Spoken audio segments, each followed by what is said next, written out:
BBC Nepali सेवाको साँझ पखबाट विनिता दाहालको नमस्कार। आजका मुख्य विषयमा पार्टीको आन्तरिक विवादबारे नेकपाका अध्यक्ष द्वय बीचको छलफल नटुङ्गिएका बेला देखिएको अनिश्चितताबारे एक नेता सुभाष नेम्बाङ भन्छन्, स्थायी कमिटीले चित्त बुझायो, त्यो प्रस्ताव पेश भएपछि पास हुन्छ, होइन भने अहिलेसम्मको चलन भनेको प्रस्ताव आएपछि त्यसमाथि सामान्य छलफल गरेर त्यसलाई टुङ्गोमा पुर्याउने रहिआएको छ। पार्टी विवादकै बीचमा चिनिया राजदूतले नेकपाका शीर्ष नेतालाई भेट्दा के भनिन्? तपाईहरुको त्यो परिवर्तन पछाडिको राजनीतिक स्थिरता होस्, सबै पार्टीहरू चाहिँ आफ्नो ढङ्गले एकीकृत भएर अगाडि बढुन् भन्ने बाहेक हाम्रो कुनै चाहना हुँदैन। साप्ताहिक नेपाल सन्दर्भमा पार्टी प्रवक्ता नारायण काजी श्रेष्ठ र अन्तर्राष्ट्रिय प्रसङ्गमा हङकङमा बेजिङको सुरक्षा कार्यालय स्थापनासँगै नयाँ प्रतिबन्धहरू।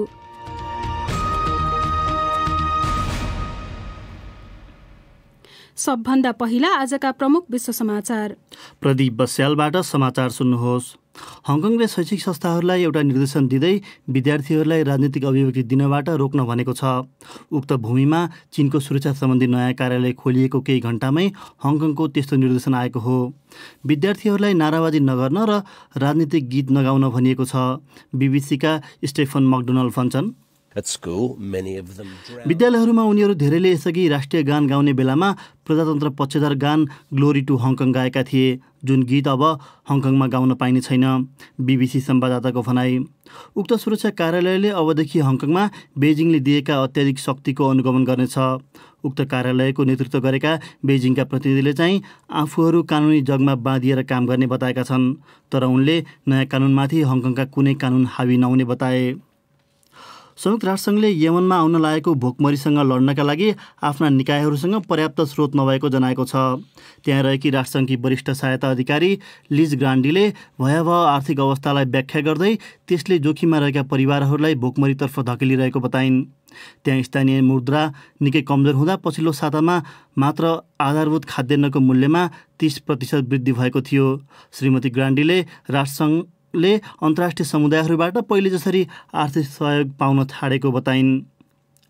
ब्रिटेनको प्रहरीले देशको एकजना शीर्ष धावक बियान्का विलियम्स र उनका प्रेमीलाई शनिबार एउटा खोज तलासका लागि कारबाट तानेर निकालेको विषयमा उनीहरूसँग माफी मागेको छ। ती दुवै अश्वेत वर्णका मानिसहरू थिए र उनीहरूले छालाको रङकै कारण आफूहरूलाई रोकिएको आरोप लगाएका थिए। त्यसबेला उनीहरूको 3 महिनाको छोरा समेत उक्त कारमै थिए। प्रहरीको उक्त व्यवहारबारे भिडियो क्लिप सामाजिक सञ्जालमा सार्वजनिक भएपछि त्यसको खुबै आलोचना हुन पुगेको थियो। तपाईँ बीबीसी नेपाली सेवा सुन्दै हुनुहुन्छ। ट्रम्प प्रशासनले औपचारिक रूपमा विश्व स्वास्थ्य सङ्गठन WHO छाड्ने प्रक्रिया अगाडि बढाएपछि चीनले विकासोन्मुख देशमा त्यसको गम्भीर परिणाम हुने चेतावनी दिएको छ। जर्मन स्वास्थ्य मन्त्रीले उक्त कदमलाई अन्तर्राष्ट्रिय सहकार्यका लागि गम्भीर बाधा बताएका छन्।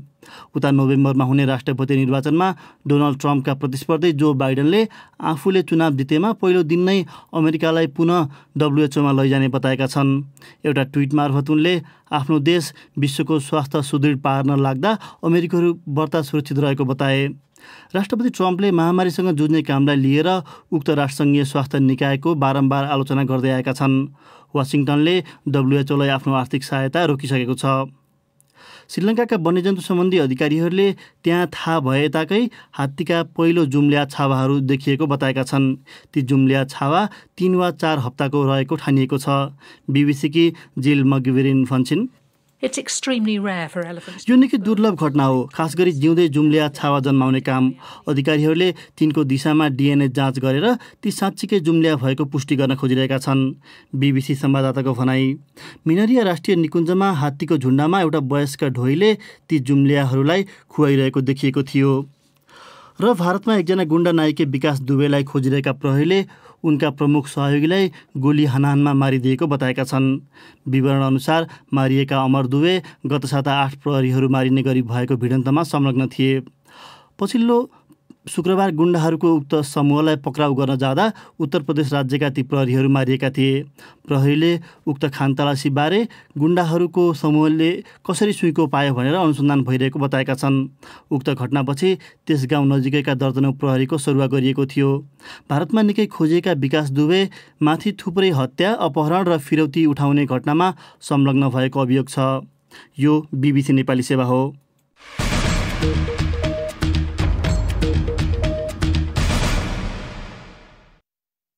साँझपखमा यहाँलाई पुनः स्वागत छ। सत्ताधारी दल नेकपाभित्र पद बाँडफाँटलाई लिएर विवाद जारी रहेका बेला अध्यक्षद्वय केपी शर्मा ओली र प्रचण्डले नै विवादका विषयबारे प्रस्ताव तय गर्ने भन्दै पटक पटक स्थायी कमिटी बैठक एकपछि अर्को सर्दै आएका छन्। यी घटनाक्रमले विगतमा जस्तै कतै यसपटक पनि दुई अध्यक्ष बीचको निर्णयकै आधारमा तल्लो तहसम्म रहेका असन्तुष्टि थाँती रहने त होइन भन्ने आशंका कतिपयमा देखिन्छ। यस्तो बेला स्थायी कमिटीभित्र दुई पक्ष ओली र दाहाल नेपाल खेमामा बाँडिएका नेताहरूले भने अहिलेसम्म पार्टी नेतृत्वको अडान दुवैतर्फ यथावत रहेको संकेत गरेका छन्। सुनौ एक रिपोर्ट। आज बिहान 11 बजेका लागि डाकिएको नेकपाको स्थायी कमिटीको बैठक लगातार तेस्रो पटक स्थगित भएर पर्सि शुक्रबारसम्मका लागि सरेको छ। अघिल्लो साता मदन जयन्तीका दिन पार्टी अध्यक्ष समेत रहेका प्रधानमन्त्री केपी शर्मा ओलीले आफूलाई पदबाट हटाउन विभिन्न गतिविधि भइरहेको भन्ने टिप्पणी गरेपछि शीर्ष तहदेखि स्थायी कमिटीसम्मले उक्त अभिव्यक्तिप्रति आपत्ति जनाए। आपत्ति मात्रै जनाएनन्, उनीहरूले स्थायी कमिटीभित्र प्रस्ताव नै नरहे पनि त्यसमा छलफल चलाए। पार्टीका एकजना अध्यक्ष प्रचण्डदेखि थुप्रै स्थायी कमिटी सदस्य समेतले असन्तुष्टि जनाएर दुवै पदमा एकै व्यक्ति रहन नहुने विगतको मुद्दा पुनः बल्झाए। यी आवाज उठिरहँदा एकाएक प्रधानमन्त्रीले मन्त्री परिषद बैठक बोलाए र संसदको बर्खे अधिवेशन अन्त्य गर्न राष्ट्रपतिलाई सिफारिस गरे। उक्त सिफारिस लगत्तै राष्ट्रपतिले पनि तुरुन्तै अनुमोदन गरेपछि थप असन्तुष्ट देखिएका धेरै जसो स्थायी कमिटी सदस्यले त्यस यता डाकिएका एकपछि अर्को स्थायी कमिटी बैठकमा आफ्नो राय व्यक्त गर्न पाएका छैनन्। यी सबै घटनाक्रम हेर्दा विगतमा जस्तै स्थायी कमिटी भित्रका असन्तुष्टिका स्वर के यसपटक पनि सम्बोधन नभई साम्य हुने जस्तो देखिएको हो। माधव कुमार नेपाल निकट रहेका भनिएका नेता स्थायी कमिटी सदस्य भीम रावल होइन, अहिले फरक छ। हामीले विगतमा जुन विषयमा स्थायी कमिटीका सदस्यले बैठकको माग गरेका थियौँ त्यहाँ कुनै पद विशेषको कुरा लिएर हामीले मागेका थिएनौँ। पार्टीलाई सबैले विभाजन गर्ने गरी किन अध्यादेश ल्याइयो भन्ने विषयमा हामीले छलफल गर्न चाहेका थियौँ र त्यो सचिवालयको बैठकबाट पछि जुन केही सहमति भयो भनेर आयो त्यसप्रति हामी सहमत थिएनौँ, किनभने हामी थाई कमिटीको बैठक हुनैपर्छ भन्ने हाम्रो मान्यता थियो। आज पनि थाई कमिटीको बैठक र आवश्यक पर्यो भने केन्द्रीय कमिटीको बैठक समेत बसेर पार्टीमा उत्पन्न सैद्धान्तिक, नीतिगत, संगठनात्मक र अन्य सरकार सञ्चालनसँग सम्बन्धित विषयहरूमा गहन छलफल गरेर टुङ्गो लगाउनुपर्छ भन्ने हाम्रो मान्यता छ। कुनै व्यक्तिको कुनै पद यताउता हुँदैन, कुनै मन्त्री हेरफेर हुँदैन, मात्रै हाम्रा अगाडिका समस्याहरू समाधान हुन सक्दैनन् भन्ने हामी बहुसङ्ख्यक थाई कमिटीका सदस्य, केन्द्रीय कमिटीका सदस्य, सचिवालयका सदस्यहरूको समेत मान्यता रहेको छ। प्रधानमन्त्री ओली पक्षमा भने असन्तुष्टिका स्वरहरू कुनै प्रस्ताव बिना नै स्थायी कमिटीको एजेन्डा बनेको प्रति आपत्ति रहेको देखिन्छ।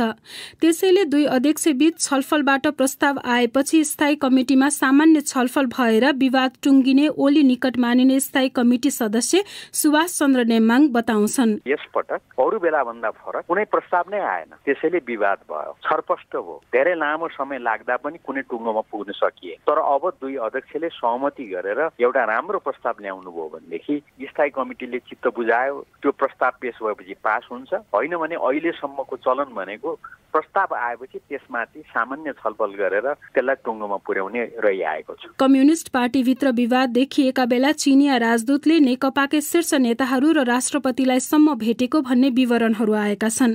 ती भेटलाई कतिपयले आन्तरिक राजनीतिमा बाह्य हस्तक्षेपलाई नेताहरूले ठाउँ दिने गरेको भन्दै टिप्पणी गरेका छन् भने कतिपयले त्यसलाई सामान्य भेटघाटका रूपमा लिनुपर्ने तर्क गरेका छन्। नेकपा भित्रको विवादकै विषयमा साप्ताहिक कार्यक्रम नेपाल सन्दर्भमा आज हामीले प्रवक्ता तथा सचिवालयका एक सदस्य नारायण काजी श्रेष्ठसँग गरेको कुराकानी केही बेरमा सुन्न सक्नुहुनेछ। एउटा प्रसङ्ग संक्षेपमा। स्वास्थ्य तथा जनसङ्ख्या मन्त्रालयका अनुसार नेपालमा विगत 24 घण्टामा थप 255 जनामा कोरोना भाइरस संक्रमण पुष्टि भएको छ। यो वृद्धिसँगै बुधबार अपराह्नसम्म देशभरि पुष्टि भएका संक्रमितको कुल संख्या 16,423 पुगेको छ।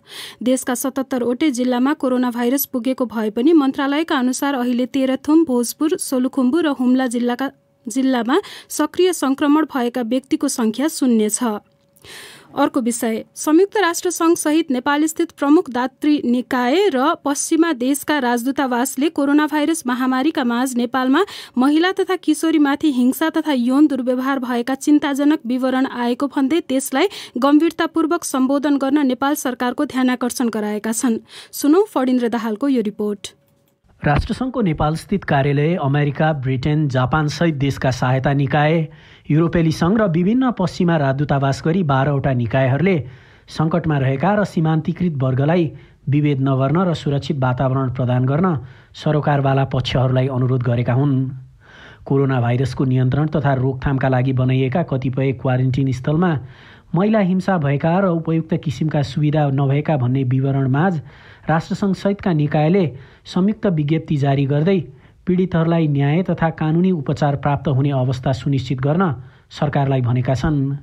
गएको फागुन 28 देखि जेठ 24 गतेसम्म महिला तथा किशोरीमाथि 624वटा हिंसाका घटनाहरू दर्ता भएको उक्त विज्ञप्तिमा उल्लेख गरिएको छ। त्यसबाहेक यौन शोषण तथा दुर्व्यवहारबाट संरक्षणको विषय कोभिड-19 प्रतिकार्य अन्तर्गतको समन्वयात्मक मानवीय कार्य र विकास सहायताको केन्द्रीय पक्षका रूपमा एकीकृत गरिनुपर्ने उल्लेख गरिएको छ। यसैबीच गृह मन्त्रालयका प्रवक्ता केदारनाथ शर्माले क्वारेन्टिन र आइसोलेसन कक्षहरूमा महिला र बालबालिकालाई अलग्गै राख्ने गरी व्यवस्था गरिएको भन्दै उनीहरूको संरक्षणमा सरकार गम्भीर रहेको प्रतिक्रिया दिएका छन्। गर्भवती महिला र नवजात शिशुसहितका महिलालाई अरू नागरिकले पाउने भन्दा 2 गुणा सुविधा दिने व्यवस्था सरकारले गरेको उनको भनाइ छ। कतिपय क्वारेन्टिन स्थलमा भएका यौन दुर्व्यवहार सम्बन्धी घटनाहरूमा फौजदारी अपराध संहिता अनुसार प्रहरी र सुरक्षा निकायले पीडकहरूलाई नियन्त्रणमा लिएर कानुनी कारबाहीको दायरामा ल्याएको उनको भनाइ छ। फणिन्द्र दाहाल, BBC, काठमाडौँ। लकडाउन यता सबै क्षेत्रका पेसाकर्मी र श्रमजीवीको दैनिकीमा असर गरेको छ। कतिले रोजीरोटीको व्यवस्था गर्न नै समस्या भएको बताउँदै आएका छन्। त्यस्तै असर पर्नेहरूमा श्रमिक महिलाहरू पनि छन्। त्यस्तै श्रमिक महिलाहरूले भोगिरहेका समस्याहरू के छन् भने दाङस्थित हाम्री संवाददाता वसुन्धरा गौतमले उनीहरूलाई सोधेकी छन्। बिमला बिका पहिले मकै पोलेर जिउ पालिरहेको थियौँ। अहिले जिउ पाल्न समस्या भयो। कसो गरेर जिउ पाल्ने हो, 3जनाको परिवार पनि पाल्न मुस्किल भयो हामीलाई। घर जान गाडी पनि पाइन्नन्, महँगो छ, जिउ पाल्न त मुस्किल भयो। अझ कसरी हामीले अब अरू हाँसी जाने त्यत्रो अब गाडी बुक गरेर जाने अब क्षमता पनि छैन हाम्रो। अब कसरी के गर्ने भन्ने त हामी त अल्लमल्ल परियो। किरायमा बस्ने हो, कोठा किराय गरेर। मेरो नाम हेमन्ता श्रेष्ठ हो। पहिले हामीले होटल व्यवसाय गर्दै आएका थियौँ। समस्या छ, साँझ बिहान के खाउँ के लाउँ भएको छ। होटल बन्द गरेर बसेका छौँ। अहिले तरकारी बेच्ने, कहिले फलफुल बेच्ने, कहिले मजदुरी गरेर साँझ बिहान घाँस जुटाउने गर्छौँ। कहिले पनि बाहिर ननिस्केको मान्छे अहिले बाहिर निस्केर डोकोमा सब्जी बेचेर खाएका छौँ। कहिलेसम्म यो लकडाउन खुल्ने थाहै छैन। मेरो नाम अन्जिता शाही, घरैको महानगरपालिकामा बस्छु। पहिला म तरकारी व्यापार गर्थेँ मन्डीमा, अनि अहिले पहिला त डोकोमा बेचियो नि, लकडाउन हुने बित्तिकै गाह्रो भयो। घर घरमा लगेर बेच्दाखेरि सस्तो भाउ खोज्थे होइन। समस्या छ नि, कोठा भाडा नतिरेकै 5 महिना भयो, अझै दिएको छैन। अब यही बेचेर जम्मा गरेर दिने भनेको व्यापार छैन, गाह्रो भएको छ अब खर्च पानी यताउता पुर्याउन। मेरो नाम शान्ति थापा मगर हो। हाम्रो अब छैन, जग्गा जमिन छैन, ऐलानी नै बस्ने हो। यहाँ अब लकडाउन पछि झन् अब पछि गइगयो, गाह्रो छ हामीलाई। यति अब हामी त कति 3वटी छोरी छन्, छोरा छ, एउटा जेठो छोरा छुट्टिया छ, त्यसको 4 जना भयो। हामी 6 जना छौँ।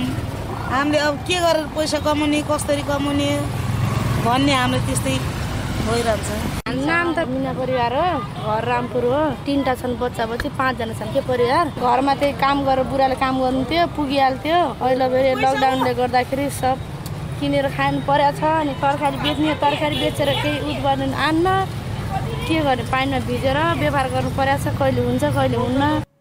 अब पालो श्रोता प्रतिक्रियाको। यसमा मलाई साथ दिँदैछिन् साथी सिर्जना श्रेष्ठ। सरकारले मास्क नलाई घर बाहिर निस्कने व्यक्तिलाई पक्राउ गर्न प्रहरीलाई निर्देशन दिएको छ। सार्वजनिक स्थलमा मास्क अनिवार्य बनाउने यो कदम कोरोना भाइरस नियन्त्रणको अभियानमा कति र कसरी प्रभावकारी होला भनी आज हामीले सामाजिक सञ्जाल फेसबुक र ट्विटरमा राखेको प्रश्नमा हामीलाई थुप्रै प्रतिक्रिया प्राप्त भएका छन्। तीमध्ये केहीलाई यहाँ प्रस्तुत गर्दैछौं। टेकनारायण पौडेल दयालुले लेखेका छन्, वैज्ञानिकहरूले आजसम्म सुझाएको अत्यन्तै उपयोगी विधि नै यही हो। आफू बाँच्न र परिवारलाई बचाउनका लागि मान्छे बाहिर निस्किन अति नै जरुरी छ। त्यसैले प्रहरीले मानिसहरूलाई पक्राउ गर्न भन्दा पनि हामी आफै सचेत र सावधान रहनुपर्छ। सूरज सिंह विष्टले लेखेका छन्, मास्क लगाउँदैमा कोरोना भाइरसको संक्रमण रोकिने त होइन, तर संक्रमणको नियन्त्रणमा सहयोग चाहिँ पुर्याउँछ। नेपालको सन्दर्भमा भन्ने हो भने सरकारले घर बाहिर निस्किँदा मास्क अनिवार्य गरे पनि त्यो कार्यान्वयनमा आएको देखिँदैन। त्यसैले जबसम्म जनताहरू आफ्नो जिम्मेवारी वहन गर्न सक्दैनन् तबसम्म कागजी निर्देशनले केही हुनेवाला छैन। पेशल खतिवडालाई चाहिँ सरकारको यो निर्देशनले बजारमा मास्कको कृत्रिम अभाव व्यवसायीले सिर्जना गर्छन् भन्ने लागेको रहेछ।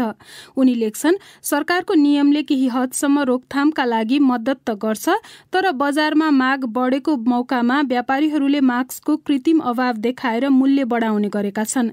यसतर्फ सरकारको ध्यान पुगोस् र दोषीलाई कारवाही होस्।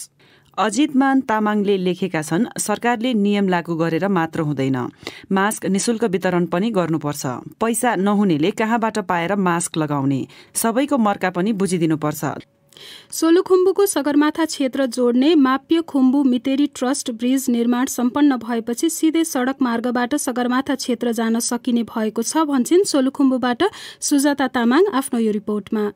खुम्बु पासाङलामु गाउँपालिका र मापी दुधकुसी गाउँपालिकाको सिमानामा रहेको ओर्लाङघाट खोलामा 50 टन क्षमताको ट्रस्ट ब्रिज निर्माण गरिएपछि सिधै सडक मार्ग भएर सगरमाथा क्षेत्र जान सजिलो भएको पर्यटन व्यवसायी वाङचु शेर्पाले बताए। फ्लाइट क्यान्सल हुँदाखेरि धेरै समस्या हुन्छ र अब चाहिँ लुख्ला चाहिँ सवारी यातायातबाट चाहिँ जान सकियो भने एकदम फाइदा नै हो, एकदम सस्तो नै पर्छ उनीहरूलाई। सगरमाथा क्षेत्रमा खाद्यान्न, निर्माण सामग्री, लत्ता कपडा लगायत अधिकांश सामानहरू जहाजबाट नै ढुवानी गर्ने गरिन्छ।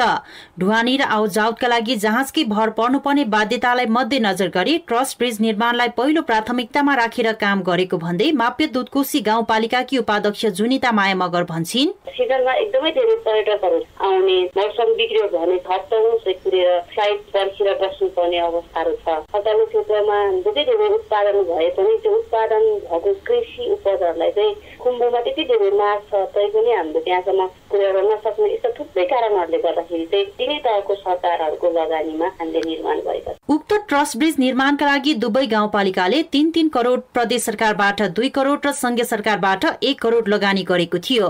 हालसम्म ओर्लाङघाटदेखि 20 किलोमिटर सडकको ट्र्याक खोलिसकेको र स्तर उन्नतिको कार्य भइरहेको खुम्बु पासाङलामु गाउँपालिकाका प्रशासकीय अधिकृत विनोद भट्टराईले बताए। उनका अनुसार लुक्लामा सडक पुर्याउन अझै केही समय लाग्नेछ। लकडाउनको कारणले गर्दाखेरि चालु आवमा 20 करोड अन्तर्गत आम्दानी चाहिँ घाटा लाग्यो। त्यति हुँदाहुँदै पनि हामीले त्यो बाटोको बजेट चाहिँ कटौती गराउनु। अब यो आवमा पनि अन्तर्गत नउठ्ने भएपछि त्यो बाटोलाई हामीले 2 करोड मात्रै छुट्याएका छौँ। अर्को चाहिँ एकदमै हार्ड रक भएको हुनाले त्यसलाई काट्नु पनि गाह्रो, ठाउँ नपुग्ने त्यही समस्या छ। टाइम चाहिँ लाग्छ, 1-2 वर्ष लाग्छ होला। सगरमाथा क्षेत्र पर्यटकहरूका लागि प्रमुख गन्तव्य स्थल भएकाले स्थानीय सरकारले बजेटमा कुनै कटौती नगरी हालकै गतिमा सडक निर्माणलाई पहिलो प्राथमिकतामा राखेर काम गर्नुपर्ने सरकारवालाहरू बताउँछन्। सुजाता तामाङ, बीबीसी सोलुखुम्बु। अब एउटा अन्तर्राष्ट्रिय प्रसंग। हङकङमा राष्ट्रिय सुरक्षा सम्बन्धी एउटा नयाँ निकाय आधिकारिक रूपमा स्थापना गरिएको छ, जसले त्यहाँ पहिलो पटक मुख्य भूमि चीनका अधिकारीहरूलाई खटाउने ढोका खोलिदिएको छ। उक्त कार्यालय एउटा नयाँ कानूनको हिस्सा हो जसले चीन सरकारको आलोचना गर्नमा प्रतिबन्ध लगाएको छ। बीबीसी विवरणमा आधारित रिपोर्ट सुनौ सञ्जीव गिरीबाट। नयाँ कानूनले हङकङमा आशंका बढाएको छ, तर अधिकारीहरूले भने केही समय अघि भएका हिंसात्मक प्रदर्शनहरू पश्चात उक्त कानूनले त्यहाँ स्थायित्व पुनस्थापित गर्ने बताएका छन्। हङकङकी प्रमुख कार्यकारी क्यारी लामले मंगलबार राष्ट्रिय सुरक्षाका हिसाबले हेर्दा उक्त कानून तुलनात्मक रूपमा लचिलो रहेको र त्यसले हङकङका नागरिकहरूलाई बिना कुनै डर आफ्नो अधिकार र स्वतन्त्रता प्रयोग गर्न दिने उल्लेख गरेकी छिन्। बुधबार गरिएको उद्घाटन समारोहमा लाम र झ्याङ याङसियोङ सहित विभिन्न अन्य व्यक्तित्वहरूको सहभागिता थियो। कट्टरवादी झ्याङ बेजिङले चुनेका अधिकारी हुन् जसले उक्त कार्यालयको नेतृत्व गर्नेछन्। कडा सुरक्षा व्यवस्थाका बीच उक्त कार्यालय बाहिर चिनिया झण्डोत्तोलन गरिएको थियो। बेजिङले खटाएका सुरक्षा अधिकारीहरूलाई पहिलो पटक विभिन्न विषयहरूमा अनुसन्धान गर्न पाउने अधिकार नयाँ कानूनले दिएको छ। आवश्यक परेको अवस्थामा सोधपुछका लागि मुख्य भूमि चीन सुपुर्दगी गर्न सकिने व्यवस्था छ। बीबीसी विवरणमा आधारित उक्त रिपोर्ट प्रस्तुत गर्दै थिए सञ्जीव गिरी। आज बुधबार। अब प्रस्तुत छ साप्ताहिक नेपाल सन्दर्भ।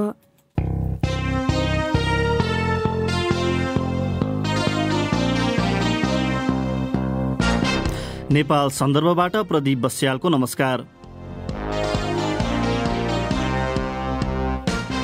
कोरोना भाइरसको विश्वव्यापी महामारी बीच यतिखेर नेपालमा पनि थुप्रै सङ्कट एकैपटक झेलिएका छन्। तिनको असर कहिले कुन हदसम्म लम्बिन्छ भन्नेमा चिन्ता व्याप्त भए पनि स्पष्ट जवाब कसैसँग नहुँदा आउँदा दिन झन अनिश्चित देखिन्छन्।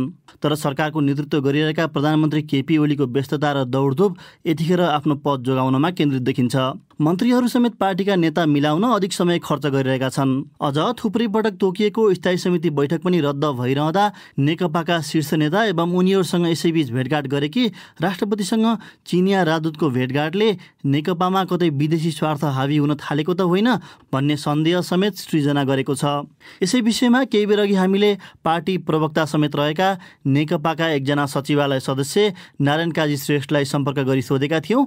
पार्टीको आन्तरिक विवादमा विदेशी भूमिका खोजियो भनिन्छ त? त्यो कुरा सत्य होइन। हामी नेपालको राजनीतिका बारेमा पनि सबै आफै निर्णय गर्न सक्षम छौँ। हाम्रो पार्टीको बारेमा पनि हामी आफै निर्णय गर्छौँ र कसैले हस्तक्षेप गर्यो भने पनि गर्न खोज्यो भने पनि हामी स्वीकार गर्दैनौँ। तर घटनाक्रमहरू हेर्दाखेरि त अब प्रधानमन्त्रीले कुर्सीबाट भारतले हटाउन खोजेको सङ्केत गर्ने गरी अभिव्यक्ति दिने, पार्टीमा सङ्कट चुलिएका बेला चाहिँ अब चिनिया राजदूतले चाहिँ तपाईँहरूकै पार्टीका वरिष्ठ नेताहरूसँग एकपछि अर्को भेटघाट गर्ने, यो घटनाक्रमले त त्यस्तै सङ्केत गर्छ त? प्रधानमन्त्रीले त्यसरी बोल्नु हुन्थ्यो कि हुँदैन भन्ने पनि आफ्नो ठाउँमा छ।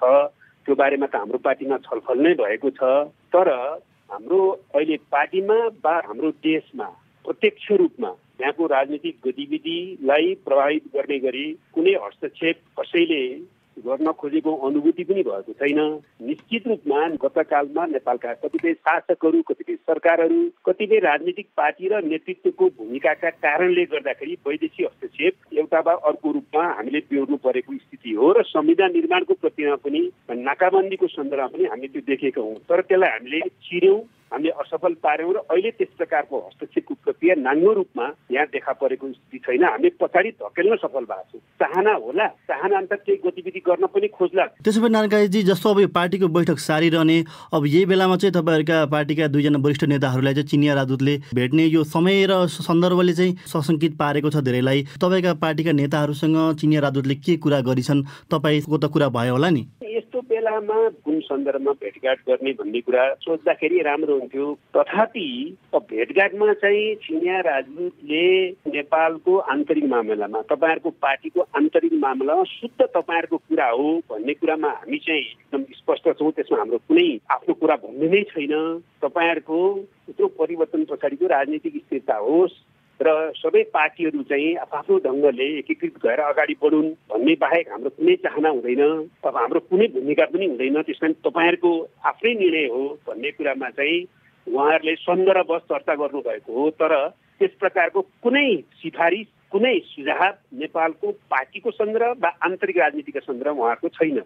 नेपाली समाजमा चाहिँ भारतले नेपालको सीमा अतिक्रमण गर्यो, हस्तक्षेप पनि बेला बेलामा गरेको थियो। त्यसकारणले राष्ट्रिय स्वाधीनता र सार्वभौमिकता, भौगोलिक अखण्डताको रक्षा गरेर त हामी दृढ हुनुपर्छ। भारतको विरोधी हामी हुनै सक्दैनौँ, होइनौँ। तर भारतको उत्पीडन र अतिक्रमण सहन्नौँ भन्यो भने ल हेर भारत विरोधी अब चीन परस्त कसैले भन्नुहुन्छ। चीन चाहिँ असल सम्बन्ध भएको देश हो।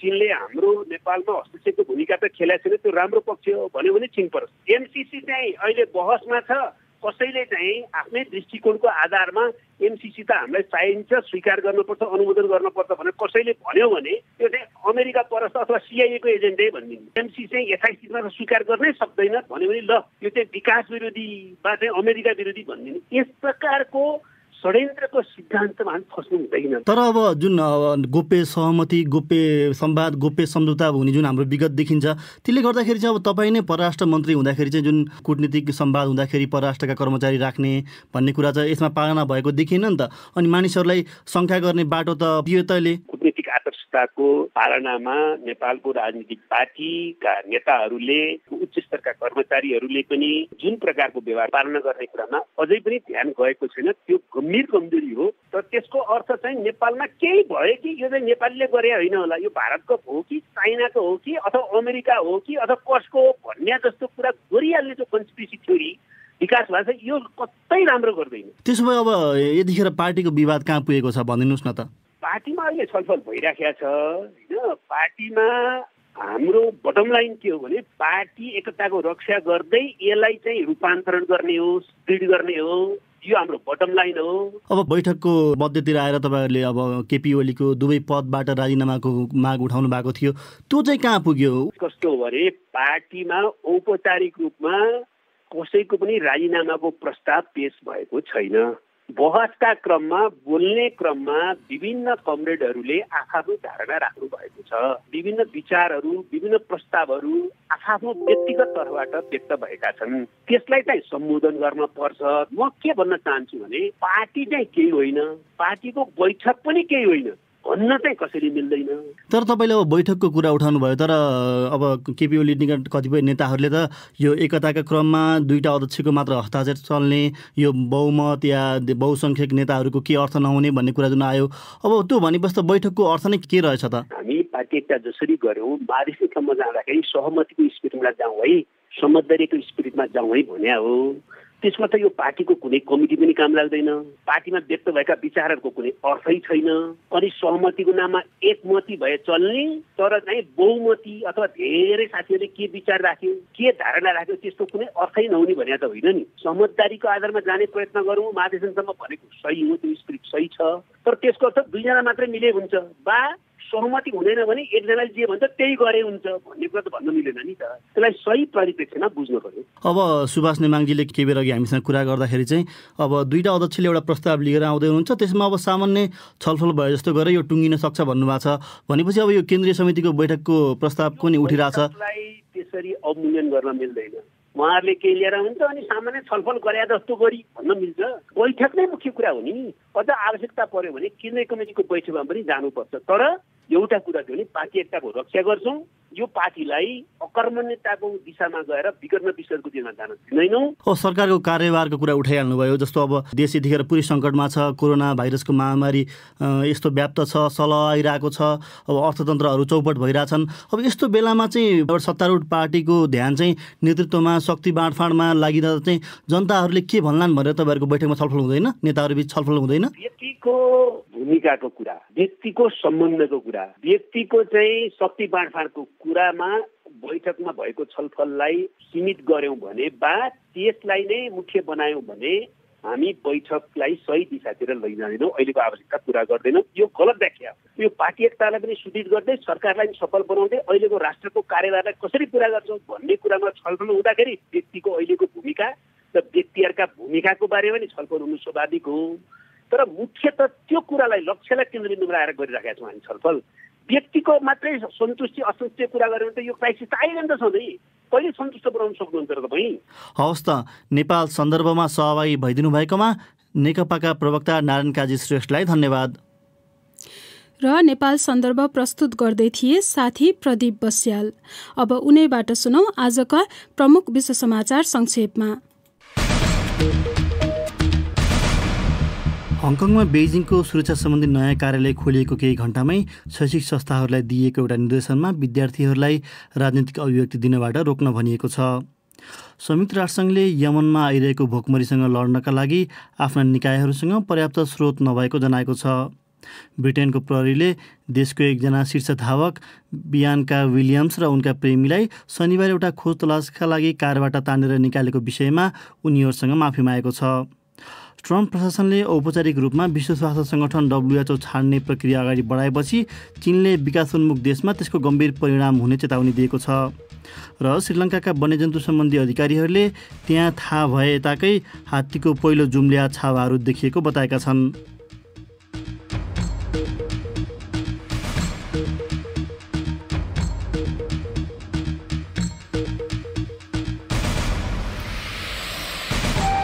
हवस् त, यसका साथै BBC नेपाली सेवाको साँझ पख यहीँ सकिन्छ। हामीलाई भने भोलि बिहान 7:15 बजेसम्मका लागि बिदा दिनुहोस्। नमस्कार।